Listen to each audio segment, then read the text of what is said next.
Nah, kalau gue bilang aturan Qatar itu terlalu lebay. Harusnya negara besar yang kuat di Eropa, di dunia, itu kompak keluar FIFA semua. Gue mau lihat FIFA sehebat apa.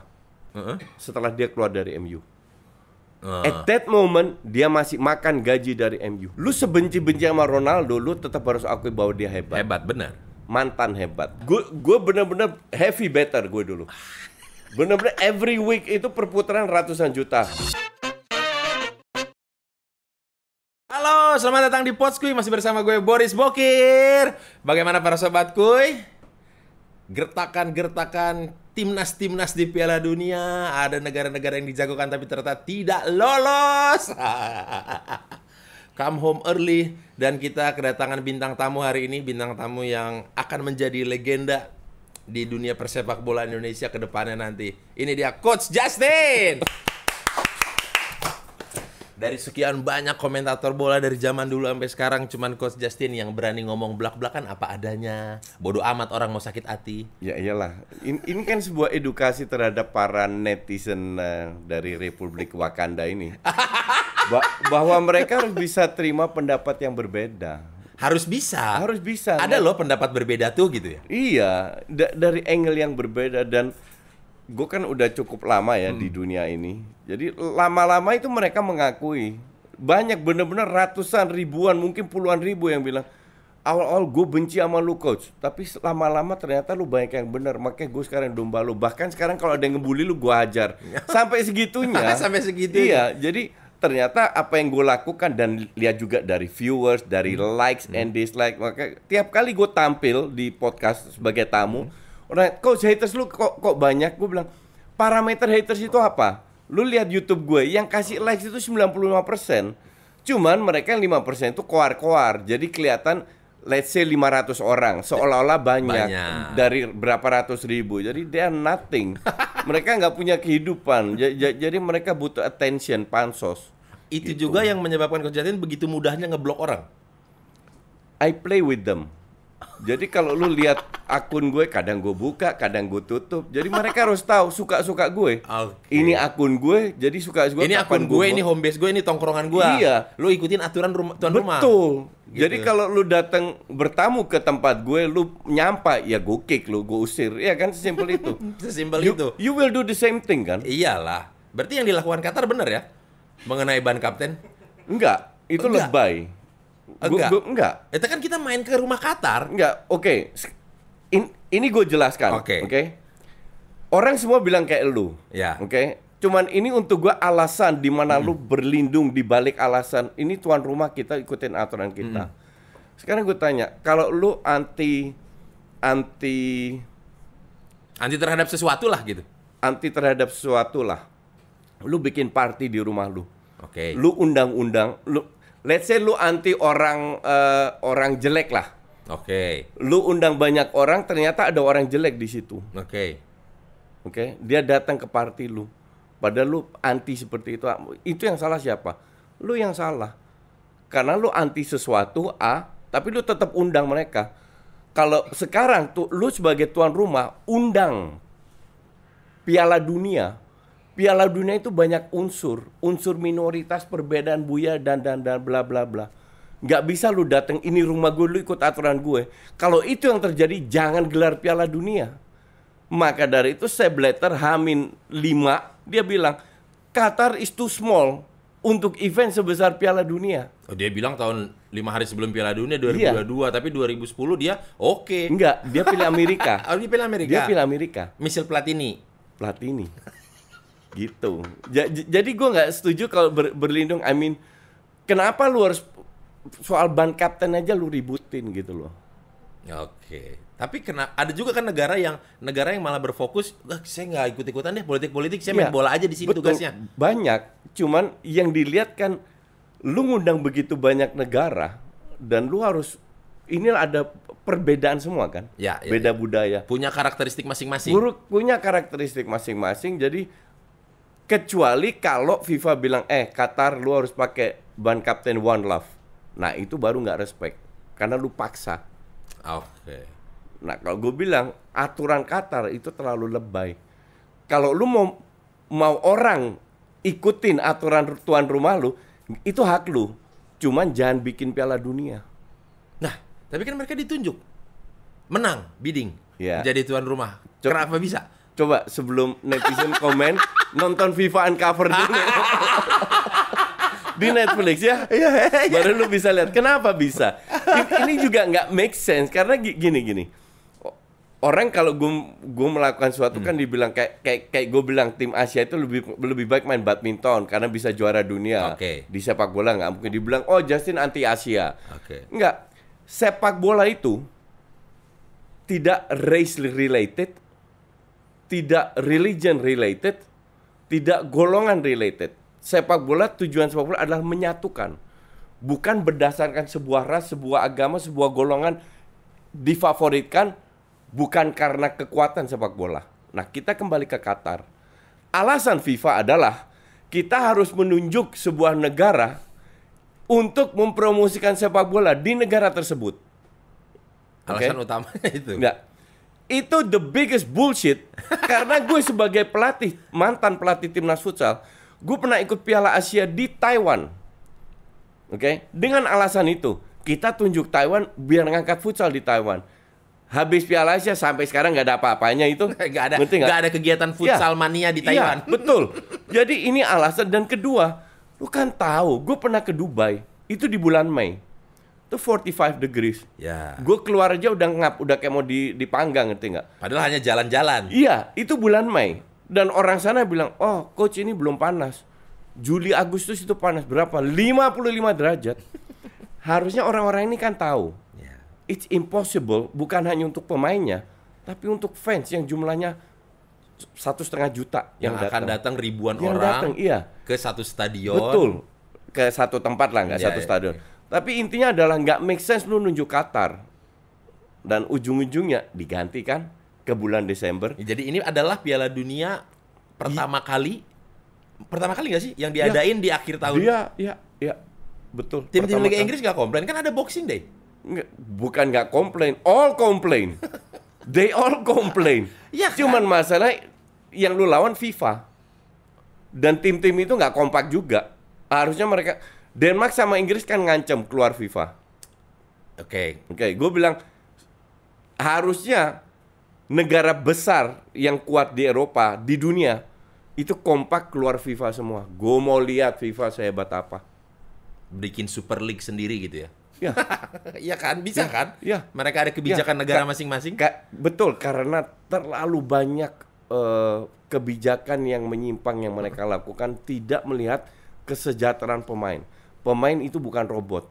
They need rest. Mereka butuh rest tidak secara fisik tapi secara psikis juga. Tapi kan isu ini sudah lama bergulir. Kayak kita itu udah bukan kayak atlet, kita tuh kayak produk. Betul. Kita ini produknya FIFA. Betul. Cuman kan nggak ada pergerakan apa-apa. Nggak ada karena duitnya naik terus. Oh, maksudnya duitnya naik terus, pemainnya dibungkam buat oleh pemain gaji. Juga, iya. Buat pemain juga. Jadi pikir, karir gue cuma 15 tahun, keruk duit sebanyak mungkin. Aha.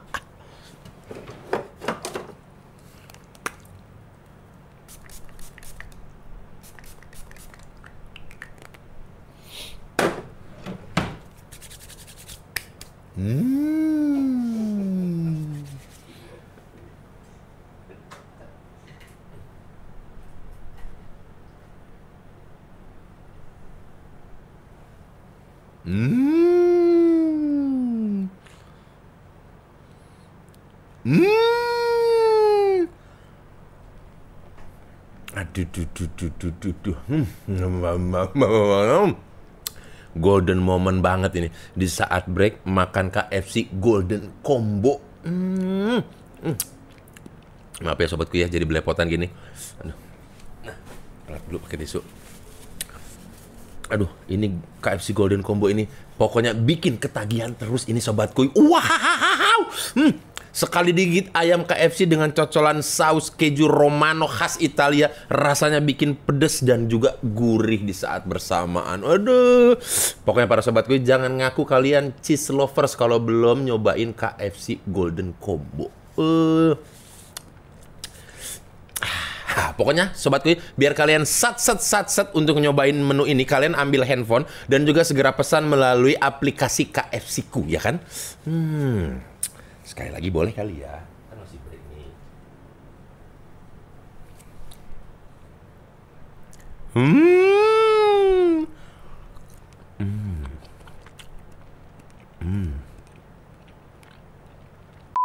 Tapi ini Coach, kayak kemarin baru aja ada pertandingan Belgia melawan Kroasia. Ya.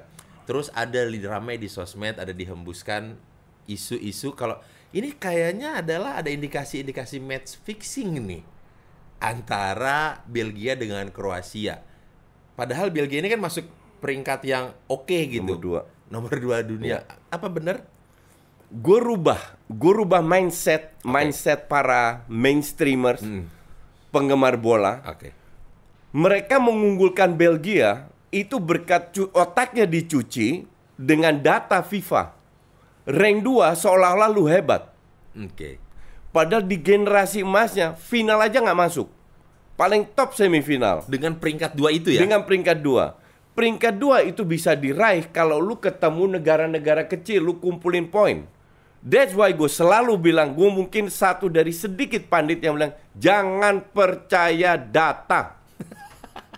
Karena mereka menang tuh menang lawan Faroe Island, Iya, menang betul. lawan Menang Kepulauan negara-negara Bahamas. kecil, kumpulin seolah-olah lu hebat karena lu rank 2 di dunia. Means nothing.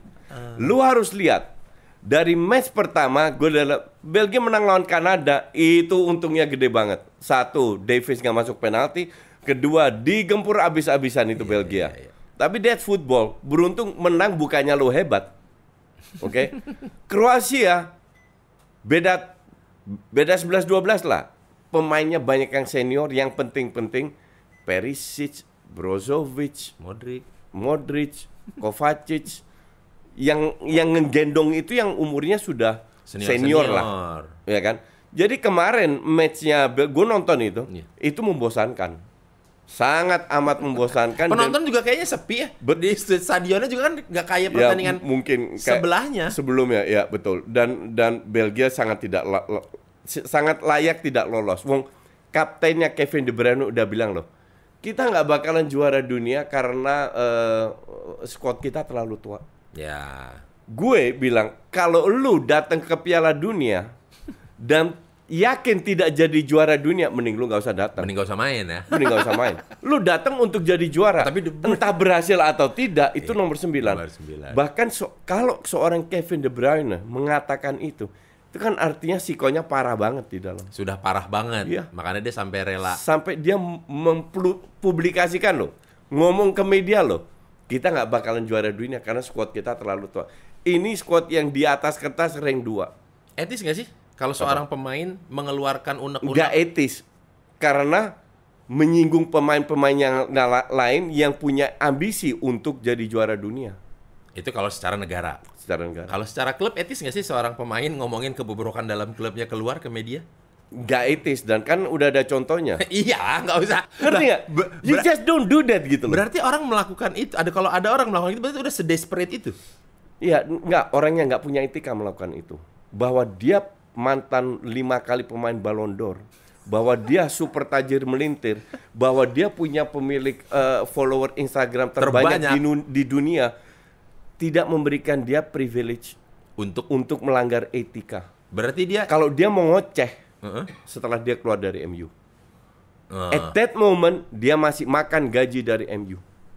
Sesimpel itu. Berarti dengan ada sedikit salah langkah ini kayaknya dia masih bisa disebut akan menjadi GOAT. Kalau GOAT itu kan greatest of all time ya. Iya. Tapi untuk gue mantan GOAT. Tadinya lu support kalau dia untuk menjadi GOAT. Gue akui bahwa dia itu dia hebat. Dia bener. dengan Messi itu gue akui. Lu sebenci-benci sama Ronaldo, lu tetap harus akui bahwa dia hebat. Hebat, benar. Mantan hebat. Sama kayak Messi, mantan hebat. Oke? Tapi manusia itu dinilai dari etika, bukan dari duit lu banyak. I don't care duit lu banyak, karena lu nggak kasih gue makan.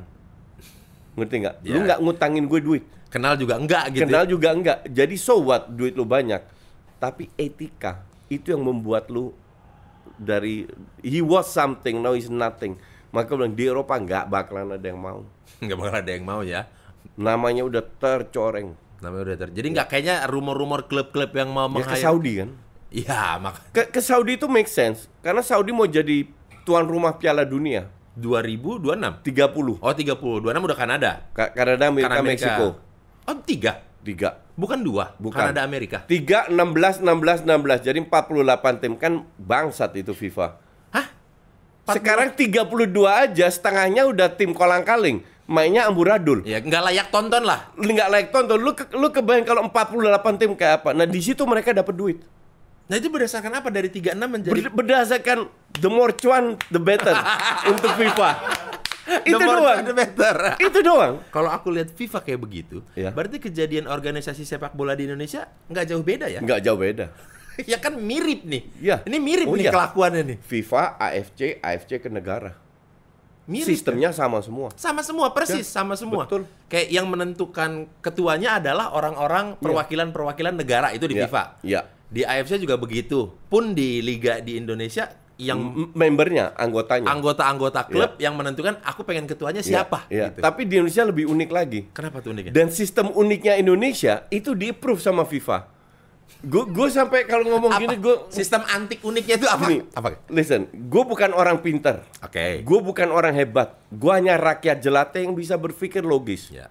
Sekarang gini, ketua PSSI, kita sebut aja PSSI, oke? Bener nggak? Ketua PSSI, Aku minum dulu ya. Iya.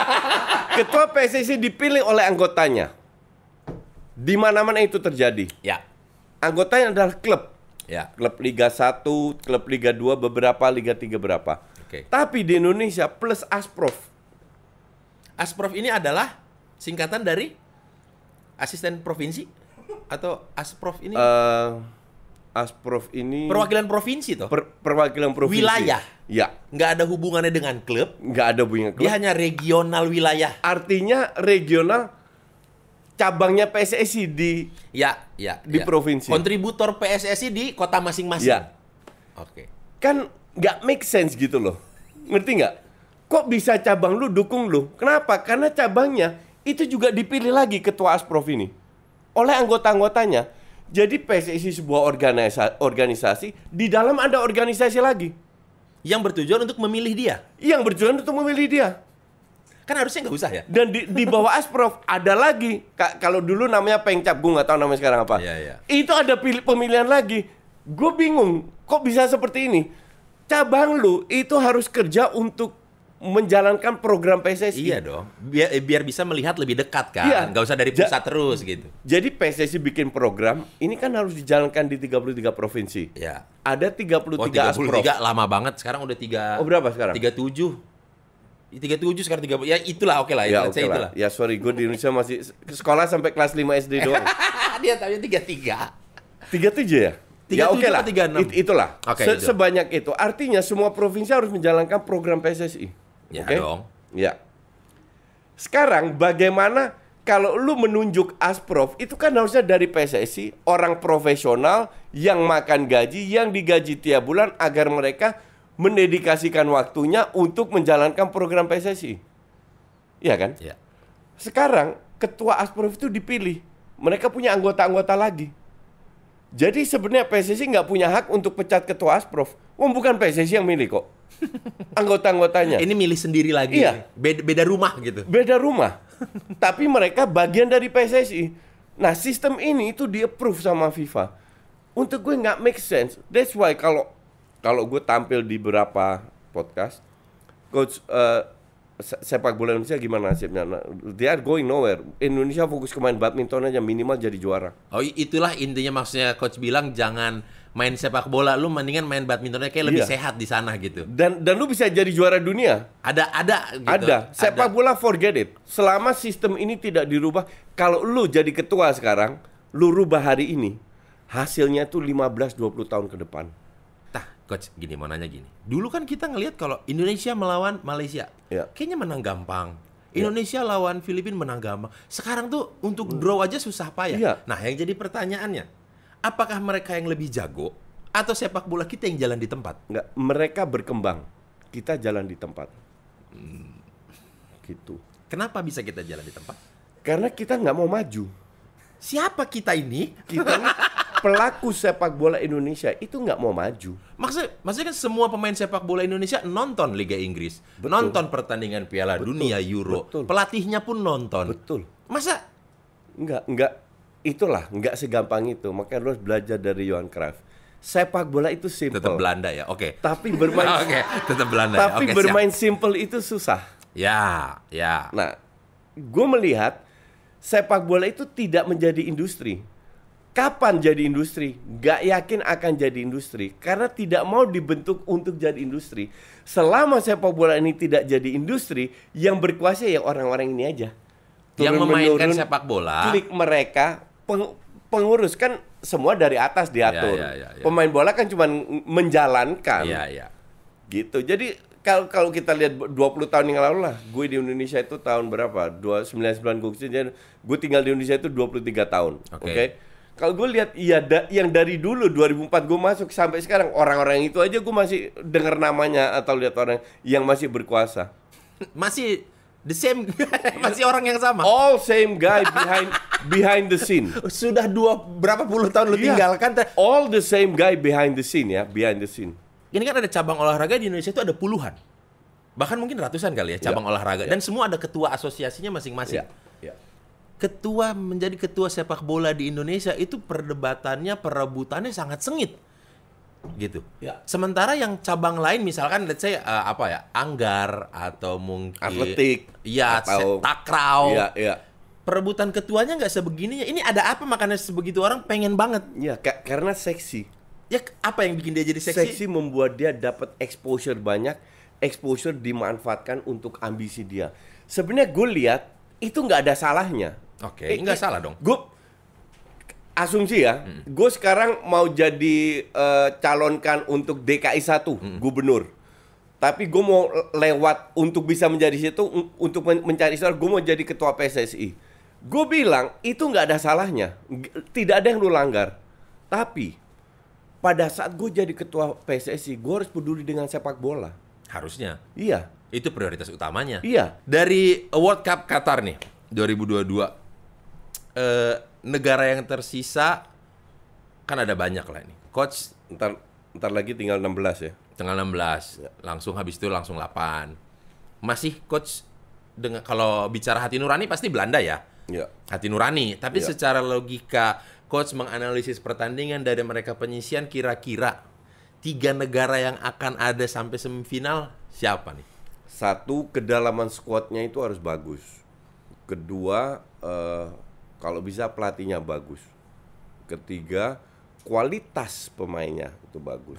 Sehingga keluarlah muncul 3 negara siapa? Gue nggak ngeliat bagannya ya. Jadi gini, gue itu memprediksi bahwa 4 yang akan masuk 4 besar. Belanda, Jerman, Argentina, Brazil. Nah, Jerman udah lewat. Jerman udah out. Nah, 3 masih bisa, Ya. oke? Oh, berarti 2 Amerika Latin pasti tuh ya? Ya, Argentina, Brazil pasti ya? Yang jadi masalah, Belanda sama Argentina ketemu di perempat final. Kalau seandainya mereka dua-dua menang di perlapan final. Jadi bisa juga. Cuman intinya adalah ini Piala Dunia yang paling kacrut dalam arti terlalu banyak kejutan. Kejutan dalam hal? Ya tim kolang-kaling menang lawan tim besar gitu. Kenapa bisa begitu? Apa karena persiapan tim besarnya yang sangat minim? Karena persiapan sangat minim. Kalau kita lihat Liga Inggris berakhir itu tanggal 13 November, tanggal 18 sudah dimulai. Jadi mereka hanya ada di camp barengan tuh hanya seminggu 2 minggu aja. Nggak, not even 2 minggu, seminggu.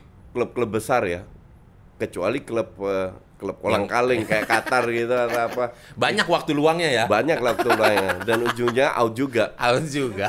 Tapi negara-negara besar, karena pemainnya kan main di liga besar, Ya, di liga itu top. bener-bener 1 minggu sebelum hari H.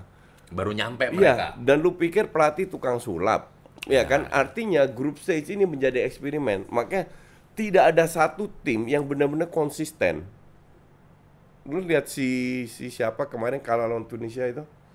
Prancis ya. Tunisia. Ya, Prancis saja kalah lawan Tunisia. Setengahnya pemain inti, menit 65, menit 75 masuk pemain inti semua tetap kalah. Tetap kalah. Nah, jadi banyak sekali kejutan yang kita lihat, makanya akan sangat amat sulit diprediksi. Sama ini kejutan extra time ya, injury time ya. Sama injury time juga. Itu Tiba-tiba udah 10 menit, 12 menit, 14 menit. 14. Itu udah nggak make sense, tapi ya that's FIFA. Lu mau ngomong apa lagi? Kolina loh yang bikin. Iya, lu mau sehebat apapun, kalau lu masuk dalam lingkaran mereka, you are part of them. Ini kayak mirip dengan udahlah nggak usah ya. Dengan sebuah sistem di negara Wakanda gitu, ketika kita malaikat masuk set, pilihannya antara ikut jadi iblis atau you out. Iya, betul. You're right. Dan ini terjadi di Republik Wakanda, terjadi juga. yang dulu idealis dikasih BMW masuk partai politik, ya sama aja ujungnya. Jadi sama ya. Sama. Hilang semangat reformasinya tuh hilang. Kolina begitu. Kolina kan dulu pemain bola dari ujung dunia ke ujung Wasit bola. Wasit bola respect semua sama Kolina. Iya. Dan ujung pokoknya once lu masuk the system, ya istilahnya begini, kalau lu tidak mau masak, lu jangan masuk dapur. Tapi kan orang itu bilang kalau mau merubah dari dalam dong, ikut dong. Dia jangan satu orang, segerombol. Masuknya jangan satu. Kalau satu orang lu diinjek-injek. Coach, Piala Dunia ini ada apa? Memprediksi ketangkasan dengan teman-teman, siapa lawan siapa? Ya lu tau lah. Sama temen lu. Ini gue bilang ya. Gue kalau judi itu 12 tahun lalu gue berhenti. Oke. Dulu gue judi serius ya? Gue bener-bener heavy better gue dulu. Bener-bener every week itu perputaran ratusan juta. Bahkan mungkin sampai M ya. Oke. Very heavy. Very heavy ya. 12-13 tahun yang lalu gue berhenti. Karena enough is enough? Enggak. Kalau gue radikal berhenti total, pasti ada alasan kuat. Oke? Nih gue kasih tahu. Gue main betting Panathinaikos di Liga Yunani. Panathinaikos pada saat itu rank 1, di rumah tidak pernah kalah.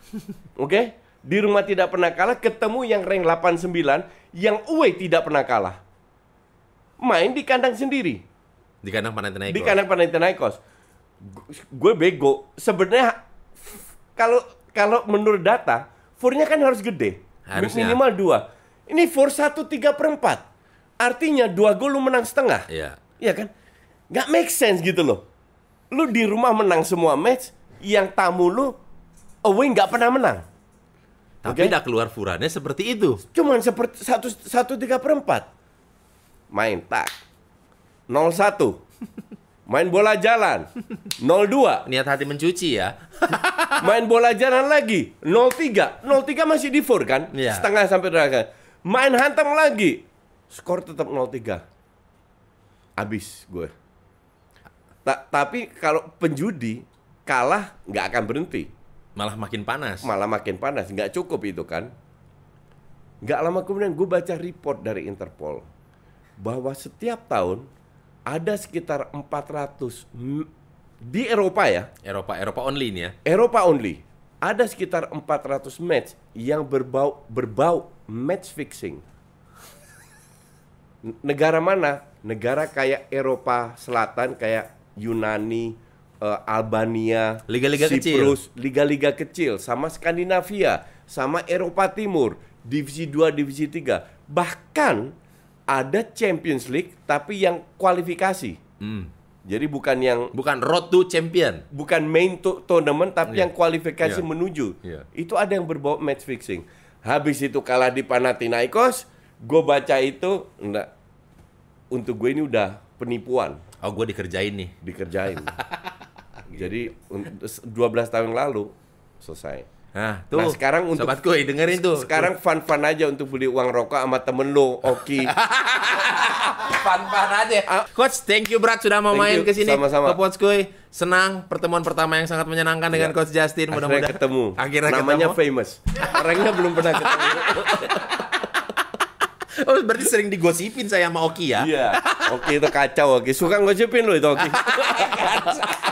Thank you Coach sudah menonton. Thank you. Senang. Dan buat para sobat kuy, terima kasih telah menonton episode kali ini. Sampai jumpa di episode mendatang. Masih di Pots Kuy bersama Boris Bokir. Dadah.